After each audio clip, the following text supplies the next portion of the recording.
La novia del enemigo. Capítulo 1. Dos mundos opuestos. El pueblo amanecía con olor a pan y a tierra húmeda, cuando Isabela abrió la ventana de su cuarto, un rectángulo de luz que dejaba entrar los pregones del mercado y el canto de los gallos. La casa era pequeña, de paredes encaladas y techo de lámina que chisporroteaba con cada llovizna. Allí vivían su madre, doña Rosa, su hermano menor y la memoria de un padre ausente desde que una deuda ajena les arrebató el taller.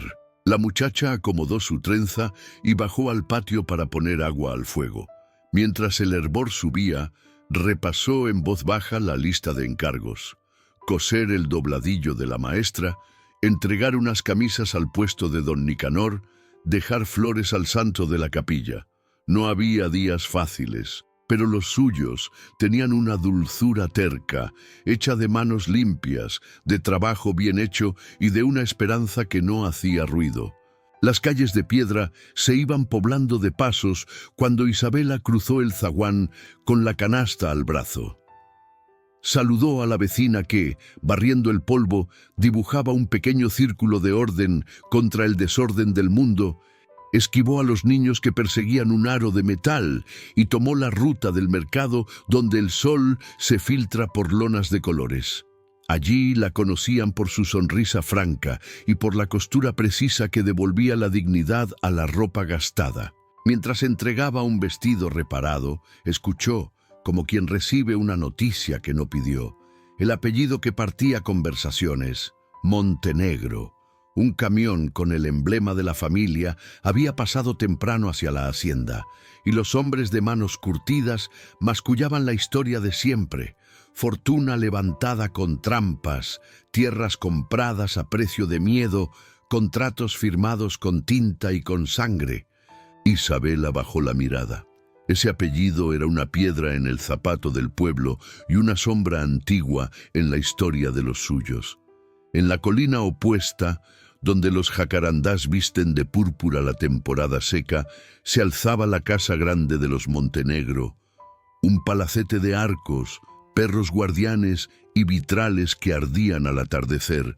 Allí, esa misma mañana, Sebastián miró el valle desde el balcón, con el gesto severo aprendido de su padre y una inquietud que no sabía esconder. Había vuelto de la capital para encargarse de la empresa familiar tras un accidente imprevisto en el aserradero, y las manos le pesaban aunque no tuvieran callos.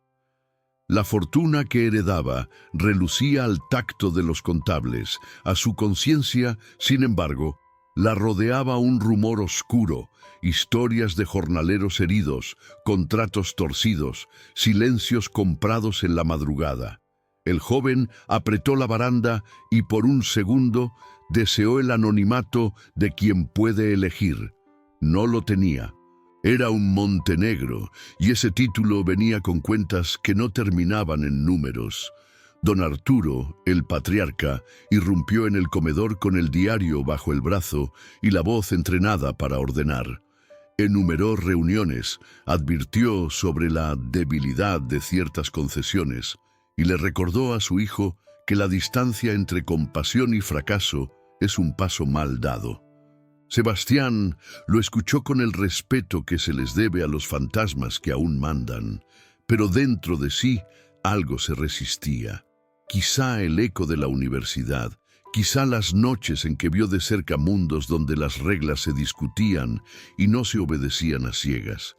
La gente no nos odia porque somos ricos, se dijo, nos odia por cómo fuimos ricos. El patriarca, sin embargo, no toleraba esas inflexiones. Tú cuida el apellido, dictó, que de los lobos me encargo yo. La comida terminó con un brindis sin alegría. Al salir, Sebastián vio a los peones formar en el patio para recibir instrucción. Cascos nuevos para la foto, botas viejas para el barro. La contradicción lo siguió como una sombra. El mercado, a esa hora, era un teatro abierto. Isabela recibió unas monedas y una noticia: la feria patronal volvería esa noche con luces, juegos y un grupo de cumbia que hacía bailar hasta a los tímidos. Agradeció el dato y aceleró el paso. Debía terminar encargos antes del mediodía si quería, al fin, regalarse una vuelta de rueda y un vaso de horchata con la hermana. Mientras cosía, la radio de la vecina dejó caer otra miga del destino. La empresa de los Montenegro auspiciaría el escenario principal para fortalecer la unidad del pueblo. Isabela sonrió sin humor. La unidad, pensó, no se compra con letras doradas sobre una lona. Aún así, la feria era la feria, y en su vida hecha de cuentas exactas, la música abre trincheras por donde se cuela el aire. Prometió volver temprano, guardó la aguja en el alfiletero y preparó el vestido azul claro que solo usaba en noches de fiesta. Sebastián descendió al pueblo al atardecer con 2 hombres de seguridad que parecían más para protegerlo de su propio apellido que de cualquier peligro real. El sol de costado le dio al rostro un tono humano que los espejos de la casa grande no concedían. En la plaza, los vendedores ajustaban bombillas y los niños colgaban banderines. El olor a anís, canela y carbón inventaba un país que solo existe en las fiestas. Al caminar, el heredero sintió por primera vez en mucho tiempo que el mundo podía no deberle excusas. Saludó a un par de mayores que le respondieron con inclinación mínima. Agradeció. Compró un dulce a un chico que lo miró con una mezcla de curiosidad y prevención, y se quedó mirando la fuente donde, cuando era niño, su madre lo sentaba a escuchar cuentos. La madre ya no estaba. El cuento ahora lo escribía él. No sabía aún que en ese guión faltaba un personaje que estaba por aparecer. La noche encendió su propia música cuando Isabela cruzó la plaza con el vestido azul y los zapatos gastados que, bajo las luces, parecían nuevos. Su hermana le tomó el brazo y la arrastró hacia el carrusel, mientras doña Rosa vigilaba desde la banca con ojos de madre que cuentan pasos. Al borde del gentío, un puesto de fotografías instantáneas prometía recuerdos en un minuto. Isabela se detuvo, recordó que esos lujos no pertenecen a quien mide el gas por días y siguió. De pronto, un remolino de gente la empujó y la canasta vacía se le resbaló de las manos.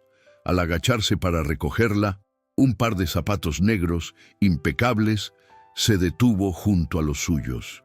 Una voz grave preguntó si estaba bien. Ella asintió sin mirar y agradeció con prisa. Cuando levantó la vista, la feria hizo un silencio diminuto. Frente a ella, Sebastián Montenegro, con la sorpresa limpia de quien no esperaba encontrarse con una mujer y tropezó con un destino. No dijeron sus nombres. Bastó un segundo. Los ojos de Isabela, grandes y firmes, guardaban el brillo del río en temporada de lluvias. Los de Sebastián tenían el cansancio de quien ha visto más de lo que confiesa, y, aún así, conserva una chispa. El aire entre ambos se llenó de frases que ninguno pronunció. Ella retrocedió un paso porque la prudencia ha salvado más vidas que el valor. Él inclinó la cabeza en un saludo parco porque la educación también puede ser defensa. Una niña pasó corriendo y la cuerda de un globo rozó la muñeca de Isabela. Sebastián, sin pensarlo, atrapó el hilo antes de que se elevara. Se lo tendió. Fue el contacto mínimo de 2 mundos que jamás debieron tocarse. Ella apretó los labios, aceptó el globo y huyó hacia la luminaria del Tío Vivo, donde la música la devolvió a un territorio conocido. Él la siguió con la mirada hasta perderla detrás de los caballitos de madera. En la esquina de la iglesia, un rumor reventó como botella. El joven Montenegro ha bajado a mezclarse. Desde la banca de piedra, don Nicanor masculló que esas cosas nunca terminan bien. Desde la otra orilla, un capataz con la camisa remangada señaló a la muchacha del vestido azul y escupió un nombre con desprecio. En el centro de la plaza, sin embargo, la banda afinó un acorde que limpió la atmósfera. Sebastián se acercó al escenario para cumplir la etiqueta del patrocinio. Subió, dijo palabras correctas sobre trabajo, desarrollo y futuro. Los aplausos sonaron como trueno lejano. Isabela, entre la gente, sintió un latigazo de rechazo y otra cosa que no supo nombrar, la sospecha de que el hombre y el apellido, a veces, no son lo mismo. Trazó una cruz con los ojos, por si acaso, y pensó en volver a casa antes de que el reloj la hiciera promesa. Pero la feria, como la vida, decide por los que dudan. Doña Rosa se distrajo comprando buñuelos y la hermana de Isabela corrió hacia la rifa de una bicicleta roja. La muchacha fue detrás, se detuvo junto al puesto de anís y, sin querer, volvió a mirar hacia el escenario. Sebastián bajaba entre apretones de manos. Por un momento quedó solo, sin escolta, sin apellido, con el rostro abierto como quien busca aire. Los dos se encontraron otra vez, a distancia justa para una palabra. No la hubo.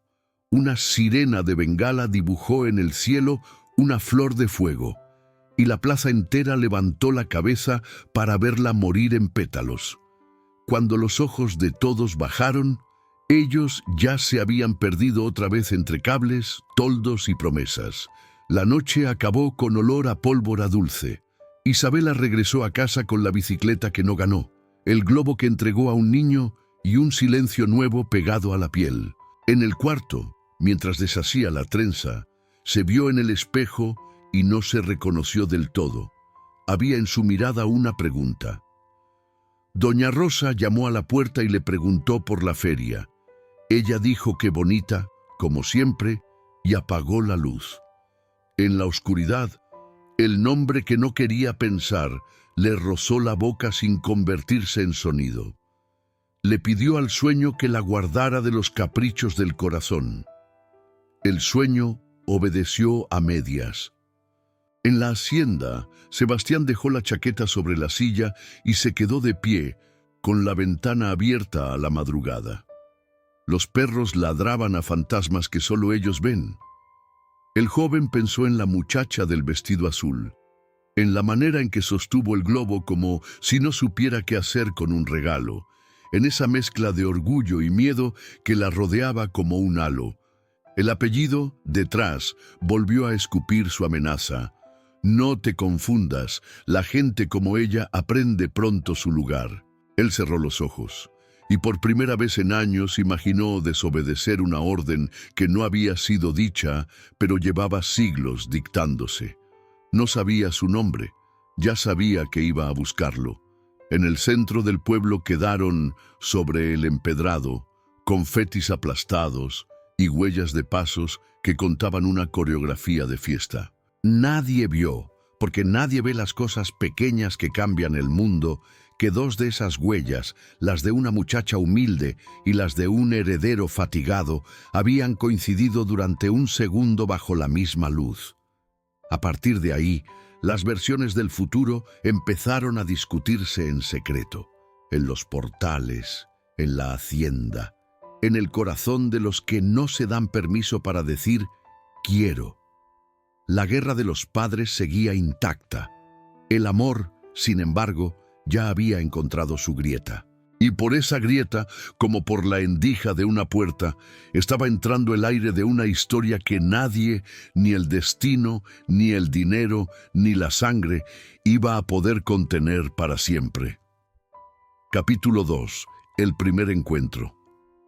La feria patronal iluminaba la plaza como un cielo traído a la tierra. Bombillas colgaban de cables cruzados. Las risas se mezclaban con el sonido metálico del carrusel, y el aire estaba impregnado de canela, anís y pólvora de bengalas. Isabela había terminado su jornada de costuras y, por insistencia de su hermana, se permitió vestirse con el sencillo vestido azul que solo usaba en ocasiones especiales. No llevaba joyas, apenas un listón en el cabello y la esperanza de distraer por una noche las preocupaciones diarias. Caminaba con pasos discretos, cuidando de no parecer demasiado entusiasta, aunque en su interior la feria despertaba a la niña que todavía habitaba en ella. En la otra orilla de la plaza, Sebastián Montenegro descendió del coche familiar con la incomodidad de quien sabe que su apellido pesa más que su presencia. Los hombres de seguridad lo rodeaban con mirada vigilante, pero él los apartó con un gesto. Quería caminar entre la gente, aunque el murmullo de «ahí va el hijo del patrón» lo acompañara como un eco inevitable. Llevaba un traje más sencillo que de costumbre, sin corbata, con la chaqueta abierta para suavizar la rigidez heredada. Mientras avanzaba, notó la desconfianza en los ojos de los vendedores, pero también percibió miradas curiosas, sobre todo de los jóvenes que nunca lo habían visto tan de cerca. El destino eligió el instante exacto. Isabela, distraída, comprando dulces de coco para su hermano menor, giró con la canasta en brazos y chocó de frente con el pecho firme de Sebastián. El impacto fue leve, pero suficiente para que los caramelos se esparcieran por el suelo. «Perdón», dijo ella apresurada, agachándose para recogerlos. Sebastián se inclinó al mismo tiempo y sus manos se rozaron sobre un trozo de papel brillante. Fue un contacto mínimo, pero ambos sintieron un estremecimiento que nada tenía que ver con el accidente. Ella levantó la vista y lo reconoció al instante. El apellido Montenegro pesaba como hierro en la memoria de su familia. Su madre había repetido 1000 veces que nada bueno venía de esa casa de colinas, y sin embargo, frente a sus ojos no había un villano, sino un hombre joven con mirada intensa y una sonrisa breve, casi tímida. Sebastián, por su parte, quedó atrapado en los ojos oscuros de Isabela, que brillaban como brasas escondidas en la penumbra de la feria. Su vestido azul claro, sencillo, parecía brillar más que las bombillas colgantes. «Déjeme ayudarla», murmuró Sebastián, entregándole la última bolsita de dulces. «Gracias», respondió ella, evitando prolongar la mirada. Quiso marcharse, pero él no se movió. «¿Cuál es su nombre?», preguntó con una voz que buscaba ser amable y no inquisitiva. Isabela dudó. Decirlo significaba abrir una puerta que no sabía si quería cruzar. «Isabela».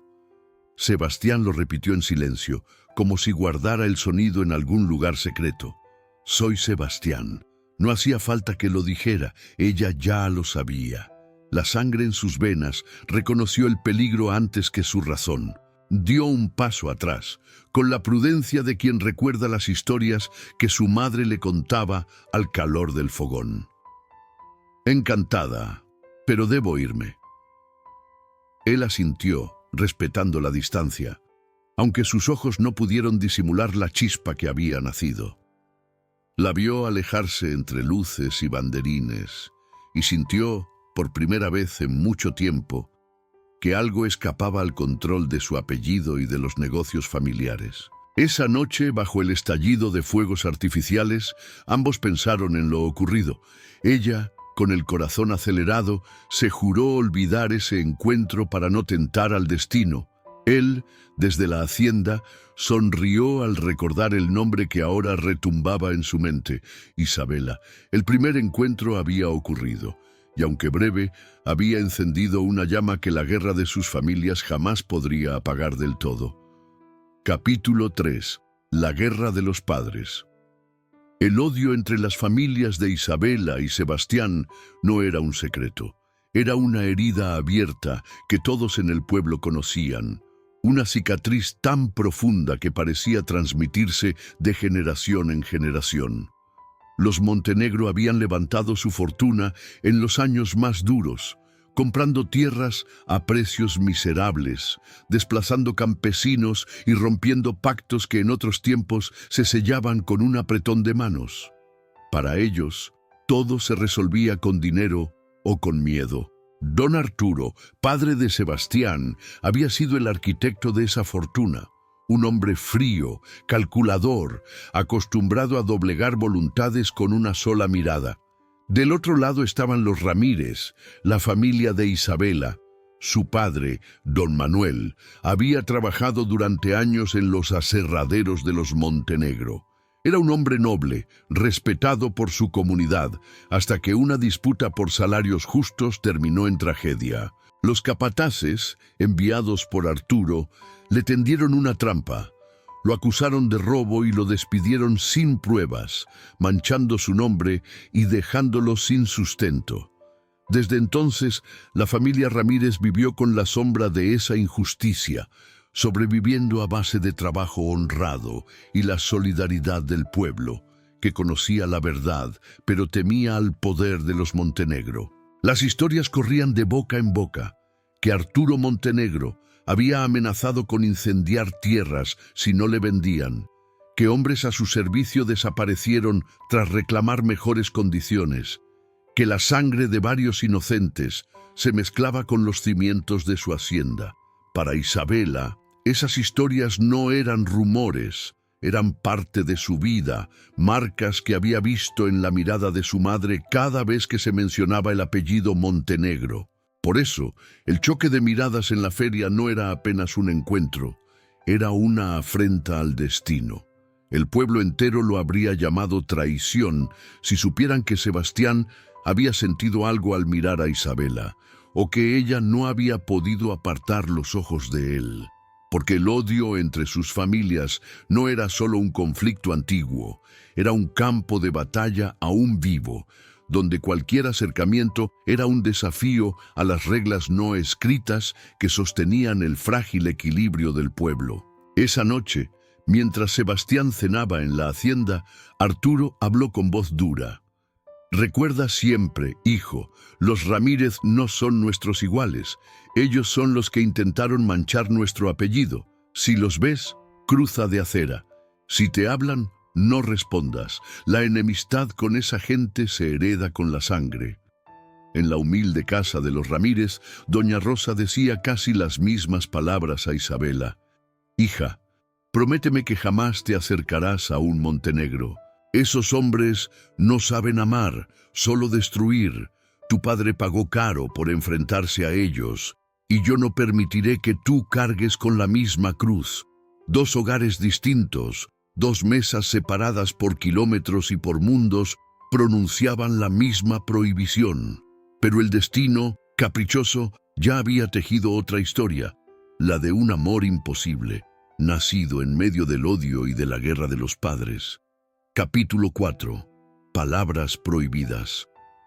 Las noches en el pueblo comenzaron a tener un rumor distinto después de la feria. Isabela intentaba convencerse de que aquel encuentro había sido solo un accidente, un cruce sin importancia. Pero cada vez que se miraba al espejo, descubría en sus propios ojos un destello extraño, como si hubieran aprendido a guardar un secreto. Su madre notó el cambio. «No pierdas tiempo soñando con imposibles, hija», le decía al verla distraída con la aguja en la mano. Isabela respondía con un gesto leve, pero en lo profundo sabía que ya era tarde. La chispa se había encendido.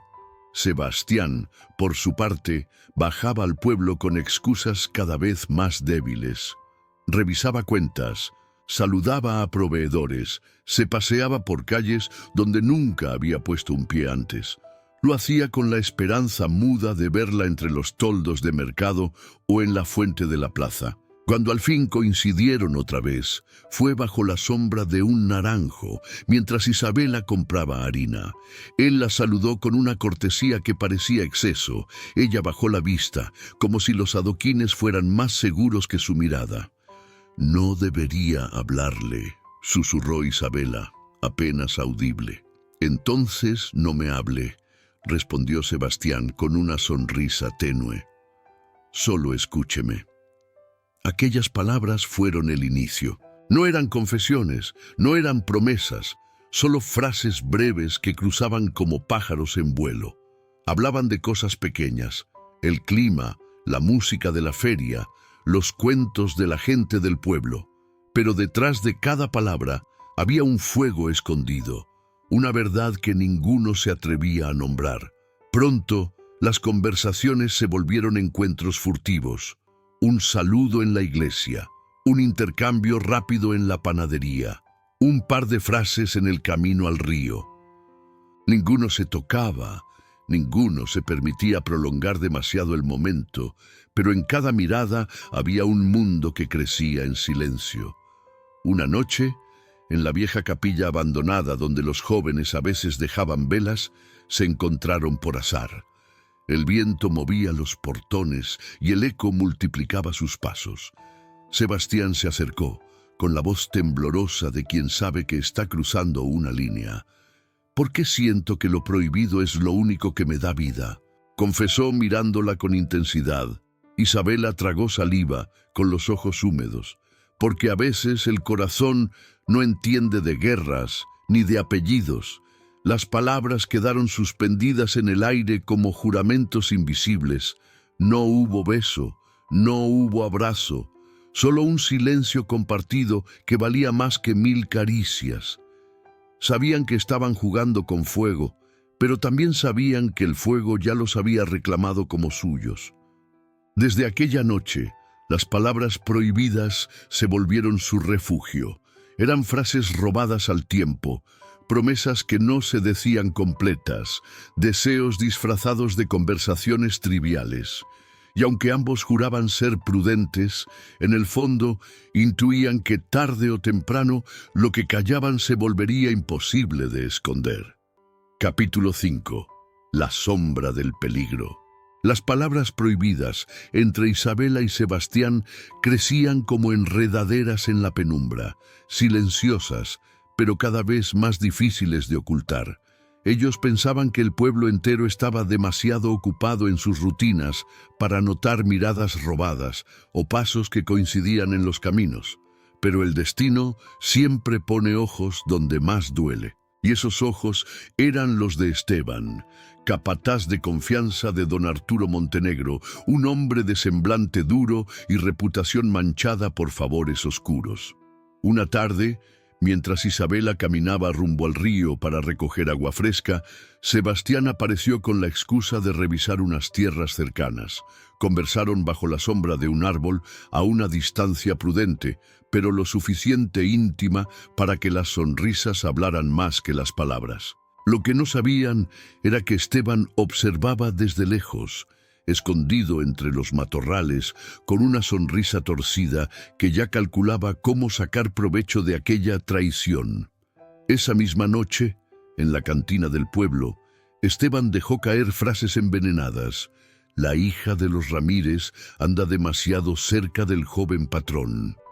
Los murmullos se esparcieron como pólvora, y aunque nadie se atrevió a confirmarlo, la sospecha empezó a crecer.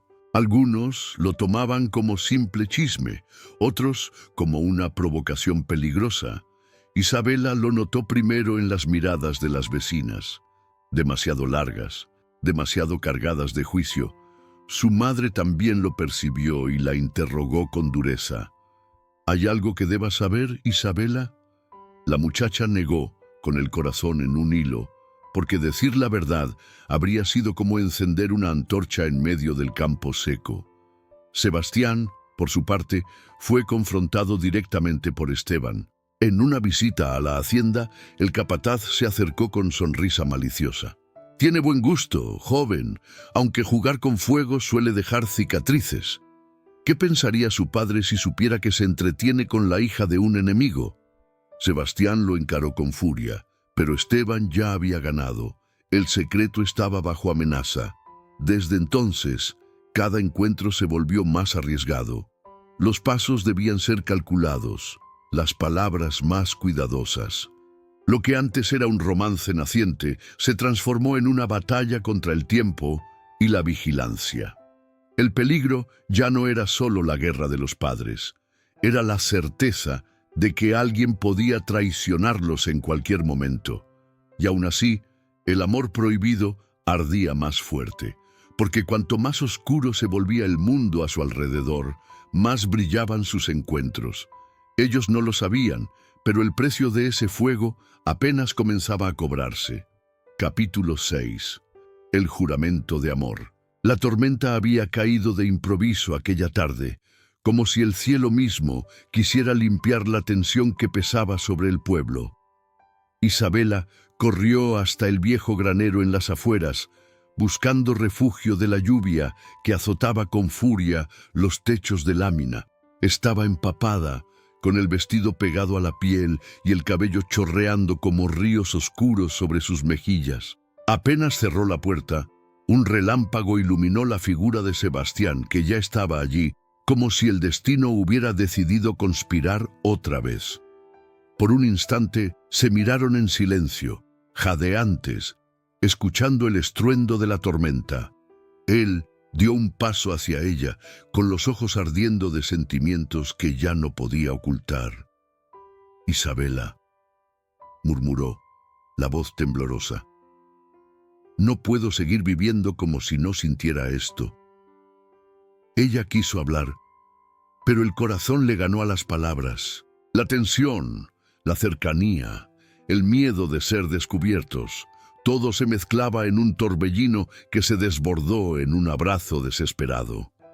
Sebastián la sostuvo como si temiera que la tormenta se la llevara. Isabela, con lágrimas confundidas con gotas de lluvia, apoyó la frente en su pecho. «No podemos, Sebastián», susurró, temblando. «Nuestras familias nos destruirían. Ya has visto lo que dicen, lo que hacen. No sobreviviríamos a tanto odio». Él la tomó del rostro con ambas manos y la obligó a mirarlo. «Déjalos a ellos, déjame a mí. No me importa la guerra de nuestros padres, ni los rumores, ni los enemigos. Si es necesario renunciar a mi apellido, lo haré, pero no quiero renunciar a ti». Isabela lo miró como si buscara una mentira en su mirada. No la encontró. Solo vio la convicción de un hombre dispuesto a perderlo todo, menos a ella. Y en ese instante, el miedo que la había frenado durante días comenzó a quebrarse. «¿Juras que lucharás conmigo, aunque el mundo entero esté en contra?», preguntó con voz rota. «Lo juro», respondió él sin titubear. «Con cada gota de esta lluvia, con cada latido de mi corazón, te elijo a ti, Isabela. Te elijo aunque me cueste la vida». Ella se estremeció, no solo por la confesión, sino por la fuerza de esas palabras que parecían un pacto eterno. Apoyó sus labios en los de Sebastián en un beso que fue más que pasión. Fue una promesa sellada bajo la tormenta, un juramento de amor que ningún enemigo podría borrar. El granero se volvió su templo, el sonido de la lluvia su testigo, y el rayo de luz que se colaba por las rendijas su bendición silenciosa. Sabían que los esperaba un camino lleno de espinas, pero por primera vez no tenían miedo, porque habían elegido, porque habían jurado. Capítulo 7. La traición descubierta. El secreto de Isabela y Sebastián era como un hilo de cristal, hermoso, frágil y condenado a romperse al menor roce. Y ese roce llegó en forma de mirada envidiosa. Mariana, prima de Sebastián, siempre había vivido a la sombra de la riqueza de los Montenegro, soñando con convertirse algún día en la esposa legítima de alguien poderoso. Ver a Sebastián, el heredero más codiciado, fijar sus ojos en una muchacha humilde, le encendió un fuego de rabia que pronto se convirtió en arma. Una tarde, mientras Isabela salía del mercado con su canasta, Mariana la siguió a distancia. Vio cómo Sebastián apareció en la esquina, oculto bajo un sombrero, y cómo las miradas de ambos ardían más que cualquier palabra. No escuchó la conversación, no hizo falta. Los gestos, las sonrisas contenidas y la cercanía hablaban por sí solos. Mariana apretó los puños, jurando que aquel romance prohibido no quedaría en silencio. Esa misma noche, en la hacienda, Mariana se presentó en el despacho de don Arturo con una confesión disfrazada de preocupación. «Tío, yo no quisiera decirlo, pero Sebastián está manchando nuestro apellido. Lo he visto con la hija de los Ramírez». El patriarca la miró con una furia que podría quebrar paredes. El nombre de los Ramírez era veneno en su boca. Sebastián fue llamado de inmediato. Don Arturo golpeó el escritorio con el puño, acusándolo de deshonrar a la familia. «Es cierto», rugió.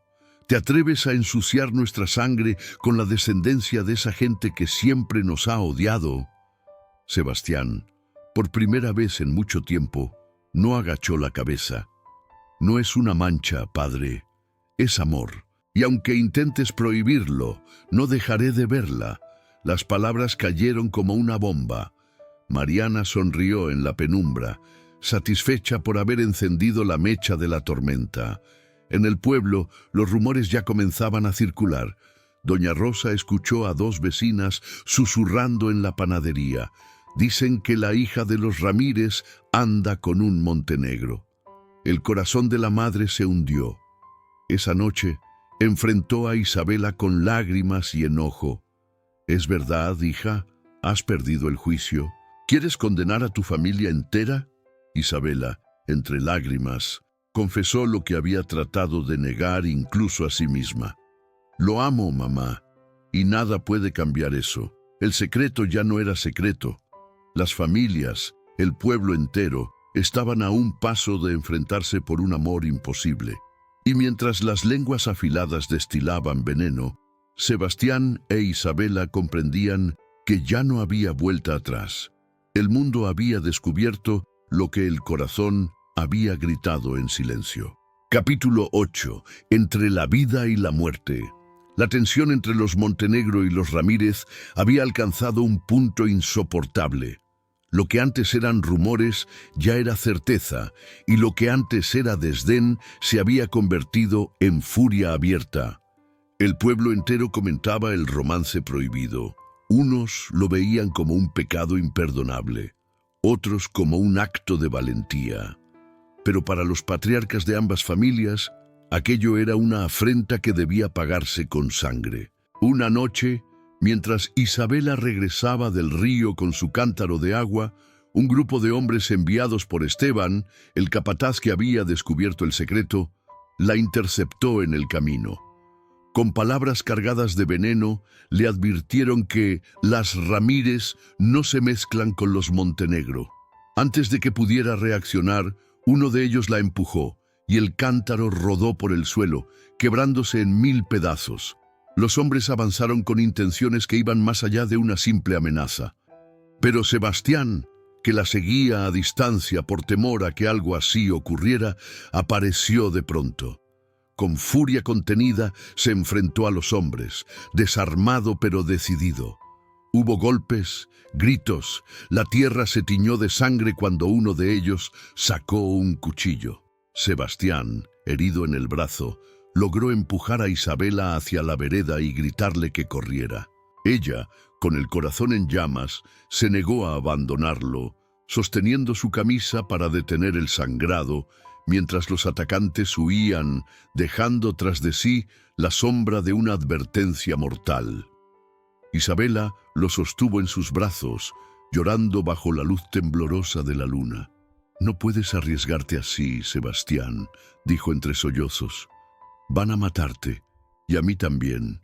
Él, débil pero con la mirada firme, le acarició el rostro. «Prefiero morir luchando por ti que vivir condenado a no tenerte». La llevó como pudo hasta la casa de un viejo médico del pueblo, que selló la herida con manos temblorosas pero expertas.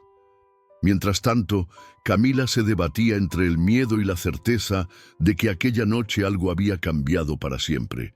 Ya no era solo un romance secreto, era una guerra abierta, donde el amor se pagaba con sangre. El rumor del ataque se propagó rápidamente. En la hacienda, don Arturo Montenegro juró que aquel golpe no quedaría impune. En la casa de los Ramírez, doña Rosa apretó las manos de su hija y dijo con voz quebrada: «Te advertí, Isabela, este amor nos va a costar la vida». La herida de Sebastián cicatrizaba lentamente, pero la herida en sus corazones se hacía cada vez más profunda. Ambos sabían que estaban en medio de un camino sin retorno. Un amor que había cruzado la línea y que ahora debía sobrevivir en medio del odio y del peligro. Capítulo 9. El último adiós. El aire del pueblo se volvió insoportable después del ataque. Los susurros crecieron como cuchillas invisibles. Unos decían que Sebastián había enloquecido por una mujer sin nombre, otros que Isabela lo había embrujado para vengar a su familia. Lo cierto era que, en cada mirada, ella cargaba la culpa de haberlo expuesto al peligro, y en cada paso de Sebastián se notaba la decisión de no abandonar la batalla. Pero Isabela sabía que no podían seguir así. Cada vez que él la buscaba, cada herida abierta, cada amenaza velada, se traducía en un riesgo no solo para ellos, sino para su madre, su hermano, para toda su gente. Una noche, mientras Sebastián dormía en la hacienda con la herida aún fresca en el brazo, Isabela escribió una carta con manos temblorosas. La vela junto a la mesa lanzaba sombras sobre la pared, como si las palabras que trazaba quisieran escapar del papel. «Te amo», decía, «pero no puedo condenarte a esta guerra. Si me quedo, tu familia y la mía terminarán enterrándonos bajo su odio. Si me voy, tal vez me odies, pero al menos vivirás». Cada palabra era un desgarrón en el corazón. Guardó la carta en un sobre sin nombre y la escondió bajo una piedra cerca del granero donde habían sellado su juramento de amor. Isabela planeaba marcharse con el primer autobús al amanecer, hacia una ciudad lejana donde nadie supiera de apellidos ni venganzas. Empacó pocas cosas: un vestido, un pañuelo de su madre, un libro que había heredado de su padre. No lloró frente a doña Rosa, pero en sus ojos había un adiós que la madre reconoció sin escuchar palabra. «¿Qué vas a hacer, hija?», preguntó con voz quebrada. Isabela respondió apenas con un beso en su frente. Al mismo tiempo, en la hacienda, Sebastián despertó inquieto. Un presentimiento le oprimía el pecho, como si un lazo invisible tirara de él hacia el vacío. Se levantó y, guiado por la intuición, salió cabalgando bajo la luna. No tardó en llegar al camino del río, donde la vio. Isabela, con la maleta pequeña en la mano, caminando con paso decidido hacia la estación. El corazón le explotó en el pecho. «¡Isabela!», gritó, bajando del caballo y corriendo hacia ella. Ella se detuvo, con lágrimas en los ojos, sabiendo que no tenía fuerzas para enfrentar su mirada. «Sebastián, déjame ir. Si me amas, déjame ir», susurró. Él la tomó del rostro, con desesperación. «¿Crees que puedo vivir sabiendo que huyes de mí? ¿Que cada día me despertaré pensando en lo que pude tener y dejé escapar? No, Isabela. Prefiero enfrentar la guerra, prefiero la muerte, antes que un adiós tuyo». Ella cayó en sus brazos, llorando con toda la fuerza de su alma. El beso que compartieron fue amargo y eterno, como si el universo entero quisiera retenerlo para siempre. Pero al separarse, Isabela bajó la cabeza. «No sé si este amor sobrevivirá, Sebastián. No sé si tendremos un futuro. Solo sé que si me quedo, te pierdo. Y si me voy, también». El silbido del autobús rompió el silencio, anunciando la partida. El mundo se detenía entre ellos. Dos almas atadas por un amor imposible, obligadas a decidir si el sacrificio era su única salida. Capítulo 10. La novia del enemigo. La iglesia del pueblo estaba colmada. Campanas repicaban con un tono solemne, anunciando lo que debía ser un día de celebración para la familia Montenegro. Sebastián, el heredero, iba a comprometerse con una joven elegida por su padre, un enlace pensado para limpiar su imagen y fortalecer alianzas. Todos estaban presentes: los comerciantes, los terratenientes, los curiosos y también Isabela, llevada casi a la fuerza por su madre, que le había suplicado que entendiera que era mejor aceptar lo inevitable. Pero el aire estaba cargado de pólvora invisible. Los rumores del amor prohibido habían corrido demasiado, y todos esperaban, con ansiedad y morbo, que algo estallara. En el altar, Sebastián parecía una estatua, de pie, con el traje impecable, pero con el rostro endurecido por la lucha interna. A su lado, la joven elegida por su padre sostenía un ramo que parecía más una cadena que un adorno. En ese instante, el murmullo se quebró como vidrio. Isabela cruzó las puertas de la iglesia. Vestía de blanco, no como novia, sino como símbolo de pureza y desafío. Sus pasos resonaron en el suelo de piedra, cada uno cargado de valentía y de miedo. Don Arturo Montenegro se levantó de su asiento con el rostro rojo de furia. Doña Rosa, desde el fondo, lloraba sabiendo que su hija estaba entregando no solo el corazón, sino la vida misma. Sebastián dio un paso adelante, rompiendo el guión que su padre había escrito. Su voz resonó en el templo. No me casaré por conveniencia, no viviré bajo el yugo de un apellido que se alimenta del odio. Mi única elección es ella, Isabela Ramírez. El escándalo fue inmediato. Los Montenegro se levantaron indignados. Los Ramírez se quedaron paralizados entre miedo y asombro. Mariana, con el rostro desencajado, gritó que todo era una locura. Pero Sebastián avanzó. Tomó la mano de Isabela frente a todos y con lágrimas en los ojos dijo: «Prefiero ser un hombre sin fortuna, sin apellido, antes que vivir sin ti». Isabela, temblando, levantó la voz por primera vez frente al pueblo entero. «Nos han hecho creer que somos enemigos, que el amor no puede florecer donde hay sangre y rencor. Pero yo no soy enemiga de nadie.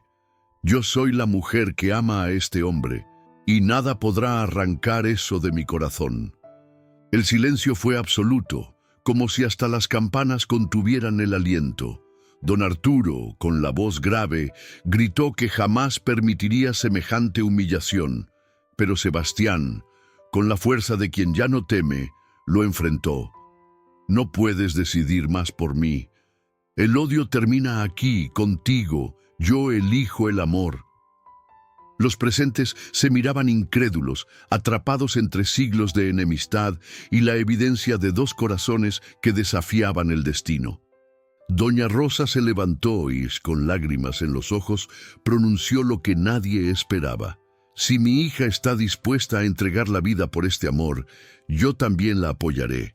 La multitud comenzó a dividirse. Algunos murmuraban que era una locura. Otros, conmovidos, aplaudieron tímidamente. Y en medio de la tormenta de voces, Sebastián e Isabela se abrazaron, sellando con un beso lo que ya era irreversible: su juramento de amor frente al mundo. Ese día, la novia del enemigo no huyó, no se escondió. Se convirtió en símbolo de que el amor, aunque prohibido, puede ser más fuerte que la guerra heredada. Y mientras las campanas repicaban con furia, los dos comprendieron que lo que venía sería difícil, pero al menos ya no caminarían solos.